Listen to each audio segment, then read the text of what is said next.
So let's say you get a test question and it asks you about a child who comes in with a rash. What type of microorganism can cause this? Unfortunately, there are many bugs that can cause rashes. By using this table, we'll try to differentiate between them. Rubella causes a rash that begins at the head and moves downward. It can also cause post-auricular lymphadenopathy. The rash of measles virus also begins at the head and moves downward. However, in this case, it is often preceded by a cough, coryza, which is basically a head cold, and conjunctivitis, which are the 3 C's of measles, as well as blue-white spots or Koplik spots on buccal mucosa.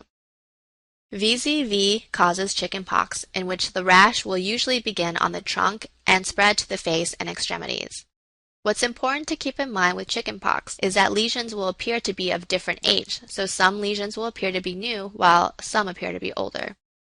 HHV6 can cause roseola, which is a macular rash over the entire body. This usually appears several days after a high fever and usually affects infants. Parvovirus B19 can cause erythema infectiosum, which is also called slap cheek disease due to the red rash seen on the cheeks of patients. Strep pyogenes causes scarlet fever, which is an erythematous sandpaper-like rash with fever and sore throat. Lastly, Coxsackie virus type A causes hand, foot, and mouth disease, which is a vesicular rash on the palms and soles. It also can cause ulcers in the oral mucosa. We've already covered each of the sexually transmitted diseases earlier in these talks, but let's go through them now as a group. Gonorrhea is caused by Neisseria gonorrhea. Symptoms include urethritis, cervicitis, pelvic inflammatory disease, prostatitis, epididymitis, arthritis, and a creamy purulent discharge. Syphilis is caused by Treponema pallidum and progresses through 3 stages. Primary syphilis is characterized by a painless canker, while secondary syphilis often presents with fever, lymphadenopathy, skin rashes, and condylomata. Tertiary syphilis is a later stage of the disease and can present with gummas, tabes dorsalis, general paresis, aortitis, and Argyll-Robertson pupil. Cancroid is caused by Haemophilus ducreyi and presents with a painful genital ulcer and inguinal adenopathy. As mentioned before, you can remember that the ulcers are painful by remembering that with ducreyi, you do cry. Genital herpes is caused by HSV2 and presents with painful penile, vulvar, or cervical vesicles. It can also cause systemic symptoms such as fever, headache, and myalgia. Chlamydia is caused by Chlamydia trachomatis, and in particular, the D serotype. It presents with urethritis, cervicitis, conjunctivitis, Reiter syndrome, and pelvic inflammatory disease. Reiter syndrome is also known as reactive arthritis, and it can also include urethritis and conjunctivitis. The mnemonic to remember Reiter's is that you cannot see, can't pee, and cannot climb a tree, referring to conjunctivitis, urethritis, and arthritis. The L1 through L3 serotypes of Chlamydia trachomatis can cause lymphogranuloma venereum, which presents with genital ulcers, lymphadenopathy, and rectal strictures. Trichomoniasis is caused by the protozoan Trichomonas vaginalis. This presents with vaginitis and strawberry-colored mucosa. On a wet prep, you'll see corkscrew motility with this infection. Possibly the most infamous sexually transmitted disease, AIDS, is caused by the virus HIV. As you surely know by now, this can make patients more susceptible to opportunistic infections and also can cause Kaposi sarcoma and lymphoma. HPV viruses 6 and 11 can cause condylomata acuminata, which is basically genital warts, with coilocytes visible on microscopy. Hepatitis B virus is basically the only sexually transmitted hepatitis virus. Its most notable presenting symptom is jaundice. Lastly, Gardnerella vaginalis is not really a sexually transmitted disease, but it is included here for the sake of contrast. Bacterial vaginosis is non-inflammatory and causes a malodorous discharge with a fishy smell. It is diagnosed by a whiff test and the presence of clue cells on microscopy. On a similar note, the sexually transmitted diseases, chlamydia and Neisseria gonorrhea, both cause pelvic inflammatory disease. Chlamydia trachomatis is the most common bacterial STD in the United States, so it's important to be familiar with PID.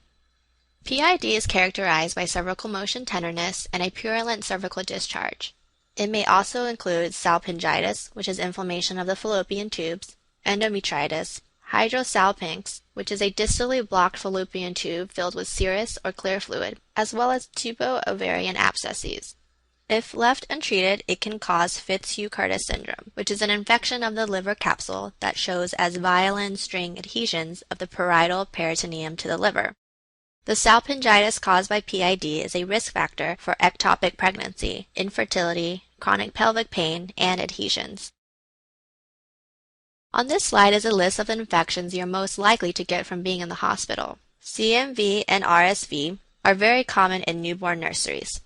E. coli and Proteus can both be acquired through urinary catheterization, and Pseudomonas can also be acquired through respiratory therapy equipment. Hepatitis B virus can be transmitted via renal dialysis. Candida can be transmitted by hyperalimentation or overfeeding, and Legionella can be transmitted by water aerosols, such as those found in ventilation systems. It is important to note that E. coli and Staph aureus are the two most common causes of nosocomial infections. Also, if you ever see a burn victim, make sure to think about Pseudomonas, and likewise, when a water source is involved, think about Legionella. Here's a list of bugs that can infect unimmunized children. As far as the step 1 is concerned, you should probably only suspect these if the question states that the child is from another country or has not received immunizations. The pathogens that can cause rash include rubella and measles virus. Meningitis can be caused by H. influenza type B as well as poliovirus. Pharyngitis can be caused by Corynebacterium diphtheria, and epiglottitis can be caused by H. flu type B. We've covered the physical and lab findings earlier in these talks, so I won't go over those again here. This final slide of the systems section of First Aid Microbiology is probably the most important one for your test. It's very high yield to remember the associations between the pathogens listed on the right and some things they're associated with listed on the left. If a patient has pus, empyema, or abscess, think of Staph aureus. Haemophilus influenza can cause pediatric infections, and Pseudomonas is most common in patients with cystic fibrosis or in burn victims.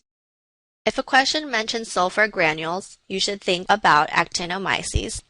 Patients with traumatic open wounds are susceptible to Clostridium perfringens, which can cause gas gangrene, whereas those with surgical wounds are susceptible to Staph aureus infections. Pasteurella can be caused by a dog or cat bite. Any patient with red currant jelly sputum likely has a Klebsiella infection. If you see a positive PAS stain, you should definitely think of Whipple's disease. Group B strep affects babies, so if you see sepsis or meningitis in a newborn, think about this form of strep. Healthcare providers can be susceptible to hepatitis B virus from a needle stick. Fungal infections in diabetics can be caused by mucor or rhizopus infections. If you encounter an asplenic patient, keep the Shin bacteria in mind, which are strep pneumonia, H. flu type B, and Neisseria meningitidis. Chronic granulomatous disease can be caused by catalase-positive microbes. Neutropenic patients are susceptible to Candida infections and Aspergillus. And if you see a patient with bilateral Bell's palsy, make sure to think about Lyme disease or Borrelia burgdorferi. Remember the mnemonic, bake a key lime pie, which stands for Bell's palsy, arthritis, cardiac block, and erythema migrans, which can all be caused by Borrelia burgdorferi.